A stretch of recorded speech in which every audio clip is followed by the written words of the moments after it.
Joe Hisaishi is one of the greatest living composers. His music is internationally renowned and universally beloved. He has written music for 2 video games, Ni no Kuni and its sequel, so I would say he is technically a video game composer and therefore completely eligible for a deep dive on this channel. I will not be talking about the Ni no Kuni games today because that's not Joe Hisaishi's most important work, but it is still justified that I'm talking about him. Okay? His most important work is with Studio Ghibli, providing iconic soundtracks for some of the most beautiful and poignant films in animation history, including My Neighbor Totoro, Kiki's Delivery Service, Spirited Away, and Howl's Moving Castle, among others. Yet more than any other film composer, I think Joe Hisaishi's music stands on its own as music to be appreciated for its own sake, rather than just for accompanying a film. It has this profound ability to connect with people.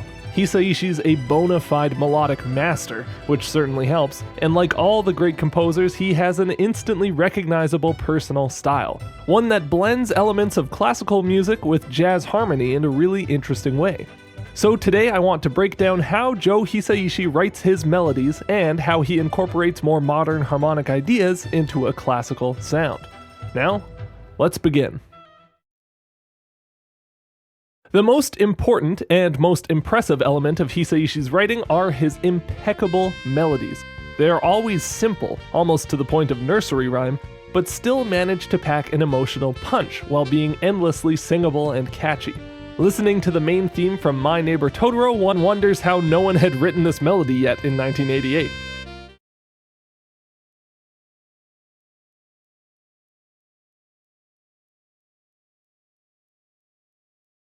This will be stuck in your head all day. One melodic principle that is kind of a shortcut to strong melodies is to take a short idea and transform it into tonic and dominant variations. To do that, we have to understand first how to break up the notes of a key. If we take a look at all of the notes in a key, say C major, you can break them up into notes that fit inside the tonic chord, C major, notes that fit inside the dominant chord, G7, and then our last note A, the 6th of the key, which, along with some of the other notes we already hit, fits into the 4-chord F. You'll notice some notes are pulling double duty here, especially the 1st, 4th, and 5th notes of the scale, fitting into more than one category at once. This flexibility is what allows for some sophistication in melodic writing, but we're not quite there yet. Let's leave out the 4-chord for now. If you write a melodic idea or figure that uses notes from the tonic chord in a key, and then you repeat that same idea but shift the notes so you're using the notes of the dominant chord of the key, you immediately get a melody that sounds like it's saying something. We're posing a question or taking the listener somewhere. If you then start an answering phrase that starts using the notes of the dominant chord and then repeat the same idea with the notes of the tonic chord, it sounds like you're answering that question that you posed earlier. You're taking the listener home. It's a very basic principle, one that you'll find in pretty much all classical music going back to Daddy Bach, and we see it used explicitly all over Hisaishi's writing.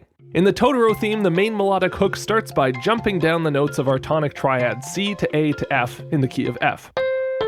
This is immediately followed by the same shape of line, starting on the same C note, but this time the following notes are shifted to B flat and G, notes plucked from a C7 chord, the dominant chord of our key. This is a perfect example of using the tonic and dominant forms of the same idea to create a phrase. The second answering phrase uses the same melodic idea, same rhythm, same contour of line and everything, but it starts on a B flat to G to E arpeggio that continues that C7 dominant chord sound, and then it resolves the line to an A and an F, notes that bring us back home to the 1 chord. This dominant to tonic variation of the phrase answers the question posed by the initial phrase and gives a sense that the main musical idea here has come to its natural conclusion. This is the kind of approach that you'd see in a Mozart melody, and yet 300 years later, this exact same approach is bringing us catchy anime bangers.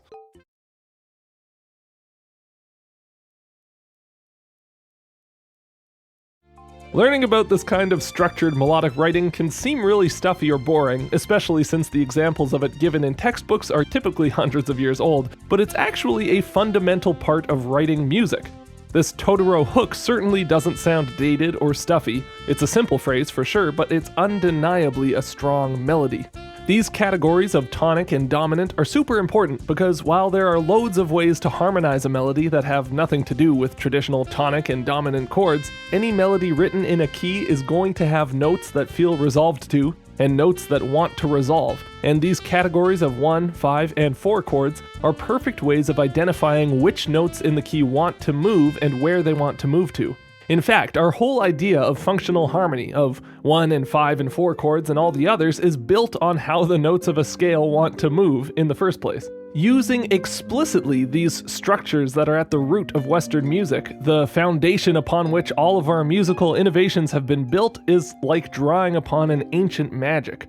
Now, in Mozart's day, these melodies would almost always be harmonized with the chords that were being implied by the melody, 1 and 5 chords mostly, with maybe some simple substitutions here and there. Hisaishi's melodies are almost always structured in a classical way, but the chords he uses underneath the melody often don't match the tonic to dominant implications at all. For instance, in The Path of Wind, again from My Neighbor Totoro, the melody can be broken into 2-beat chunks, with each chunk trading between the notes of the 5 chord, in this case a G minor 7, and the notes from the tonic C minor chord. It's much more sophisticated and less straightforward than the simple arpeggios of the Totoro theme, but this structure still gives the melody that push and pull that's characteristic of all great melodies. Listen and see if you can hear what I mean.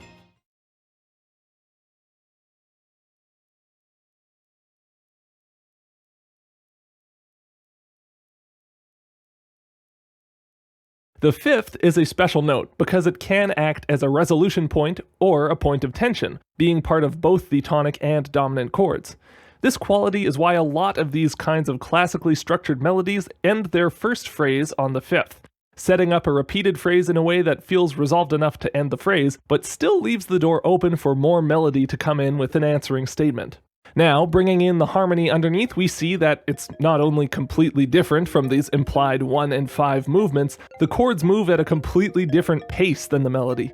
The beautiful A flat major 7 to E flat add 2 over G to F minor 7 to G sus moves at 1 chord per bar underneath the melody's implied chord change every 2 beats.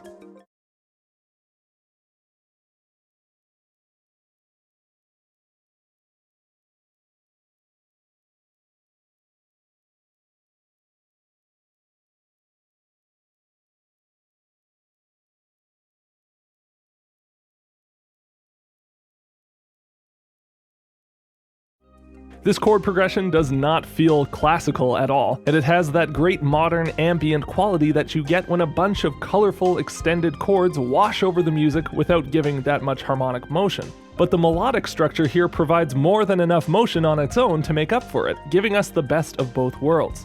Yes, this tonic to dominant melodic approach has been around forever, and yes, it's been done before. Yes, it's the basics, but you need the basics. And if you're as great a composer as Joe Hisaishi, you don't really need much else. It's the pairing of this foundational approach to melody with more modern harmonic ideas that's key to that Studio Ghibli sound, specifically the use of harmonic tropes from early 20th century American music. A lot of Hisaishi's work draws huge inspiration from the Great American Songbook and classic jazz standard harmony.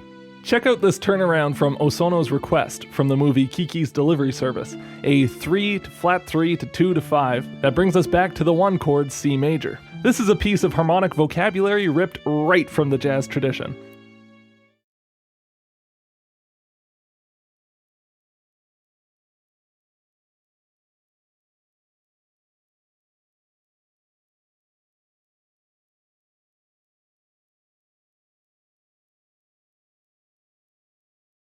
It's no secret that the 2-5-1 progression is the bread and butter of jazz harmony, and the 3-6-2-5-1 is just an extension of the same idea, with the 3 to 6 half acting as a 2 to 5, leading to the actual 2 chord.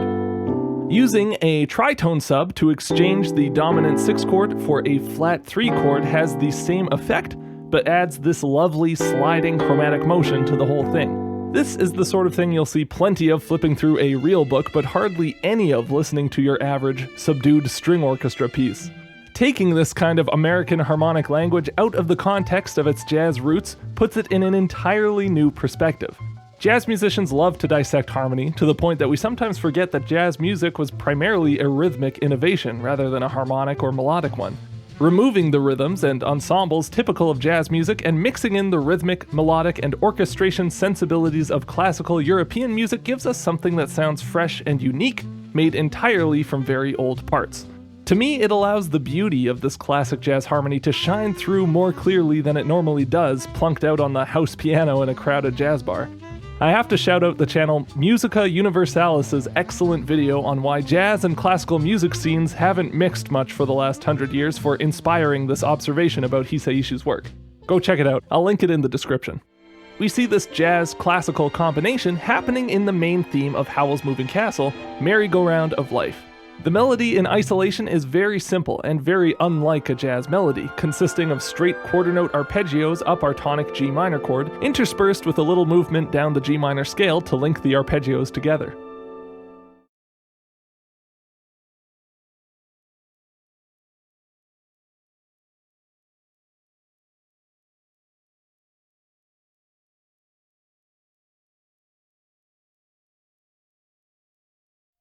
With the harmony added, we immediately see the jazz language creep in, as this first held melodic note is harmonized as the ninth of an extended C minor 9 chord.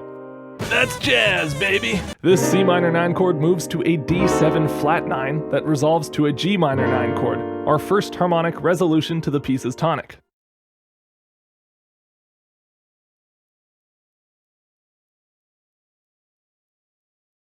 While a 4-5-1 progression isn't exactly uncommon to the classical tradition, it's the addition of the 7th and 9th to each chord and the method of voicing each chord that accesses the harmonic language of jazz. These inner voices are built and move in textbook jazz fashion, and if the first two chords didn't convince you, adding the flat 7th to our tonic G minor chord absolutely clinches it. This is not something you see in classical music at all. Hisaishi is jazz-pilled. As the piece moves on, we see the chord progression is made up almost entirely of a series of 2-5-1s to different related chords. First to our tonic G minor, then to the relative B flat major, and then a subtle key shift that brings us to D minor. This movement to D minor is the only thing keeping us from devolving into autumn leaves, and the would-be final resolution to D minor at the end is instead a surprise D major, a very classical Picardy third ending to cap off our journey.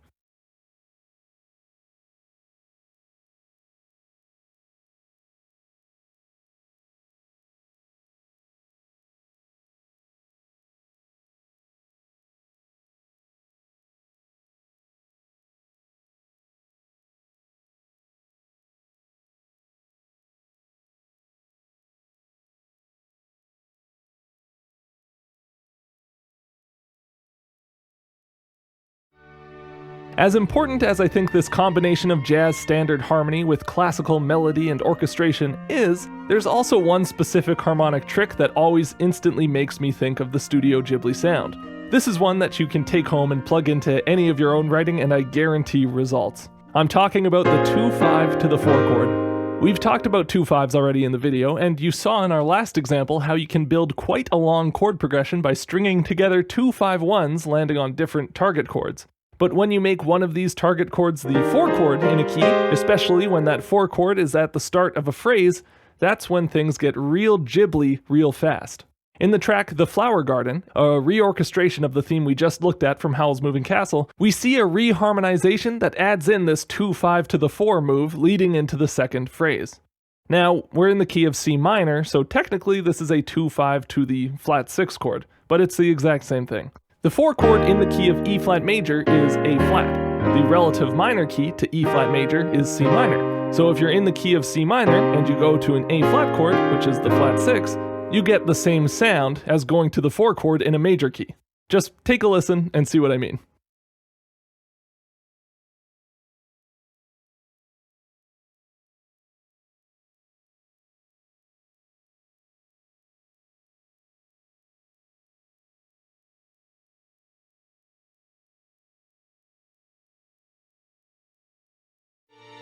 If you're familiar with Ghibli music, you probably get exactly what I was saying. It's not a move that's unique to Hisaishi's music by any means, but it's definitely a common part of his vocabulary, and it always makes me think of Ghibli scores. Here's an example from Totoro's soundtrack in another slower, sentimental string arrangement of the film's main theme.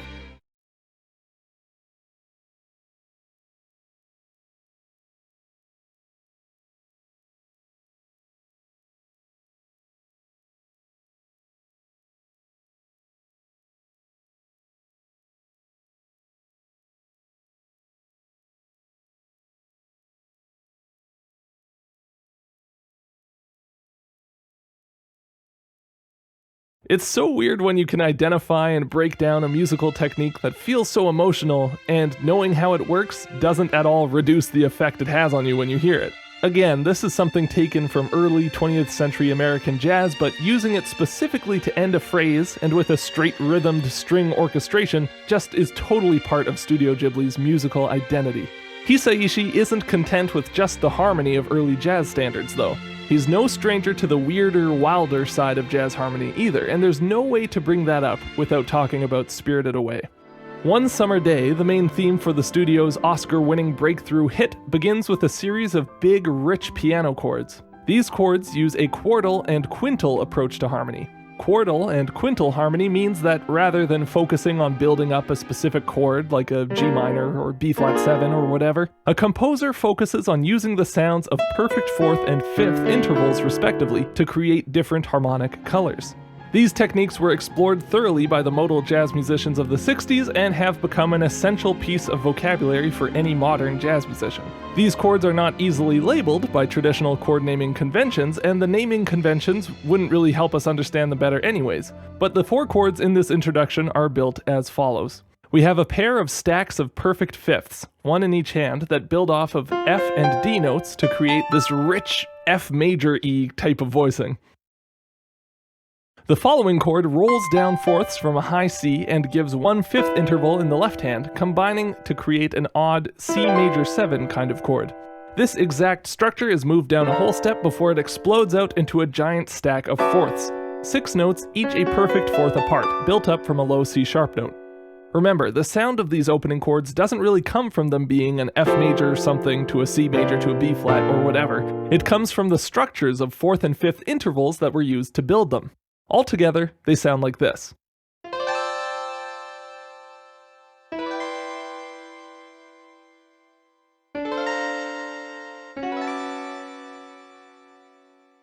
Quartal and quintal voicings have a very different effect from the typical sense of harmonic progression that we're used to, but they can create some really cool colors, and, in One Summer Day, they're used as one of the main motivic ideas threaded throughout the piece. The melody, when it comes in, is very vocal. You don't often see instrumental melodies with this many repeated notes in them, but when it does leap to a different note, it usually uses the interval of a fourth. It's also a very simple diatonic and motivic melody, taking this same shape and moving it down the major scale in a pretty straightforward manner. You will have already noticed, I'm sure, the tonic to dominant and dominant to tonic implications of the melody that give it such clarity and strength. But on its first statement, this melody feels a little perplexing, because it's harmonized entirely with stacks of fourths. We start with this piercing chord built of F, B, and E notes, which are diatonic to our key of C major, but introduce this nasty tritone between the F and B. This is how we're starting off the melody.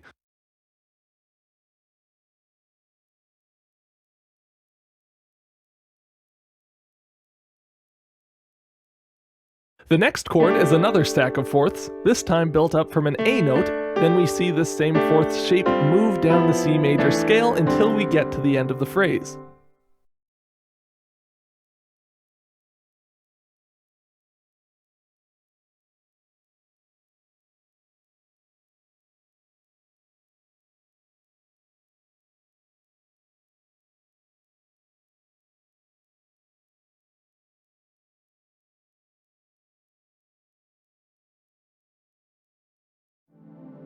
This introduces plenty of moments of dissonance where the chord clashes hard with the melody and completely lacks a sense of forward movement. It's bewildering at first, to be honest. But when this melody repeats and more of the orchestra joins in, we see these same fourths fleshed out into full chords through the added context of bass and additional harmony notes. This first F-B-E stack is harmonized as an F major 7 sharp 11 that moves up to a G13 chord. And then this resolves to a big fat C major chord with the following fourth stack, providing the colorful 6th and 9th to the tonic chord. When this resolution hits, and you retroactively understand what was being imagined by those strange fourths the first time around, it's a mind-blowing moment.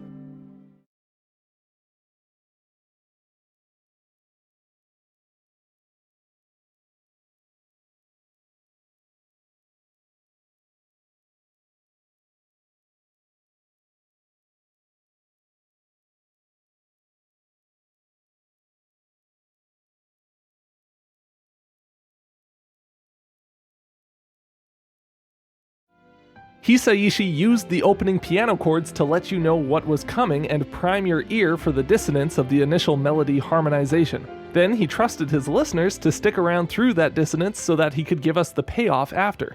It's just so cool, so well composed, and not at all the kind of thing you'd expect from something with such broad appeal. Bravo, Joe. Joe Hisaishi isn't about breaking any rules or doing things that no one has done before. He takes the tools of composition laid down by our musical forefathers and uses them at the highest level to craft sublime pieces of music. If you want to hear me talk more Ghibli music, become a patron of the channel to get access to the bonus bit that accompanies each video I put out, usually featuring whatever parts of my script didn't make it into the final video. You'll find a link to my Patreon page in the description below. If this video deeply offended you, and you think I should be punished for analyzing something outside the realm of video game music, please rebuke me in the comments below. If you liked the video and think I should feel free to talk about sort of video game adjacent music on this channel as well, let me know that in the comments below too. Thanks for watching, and I'll see you all in the next one.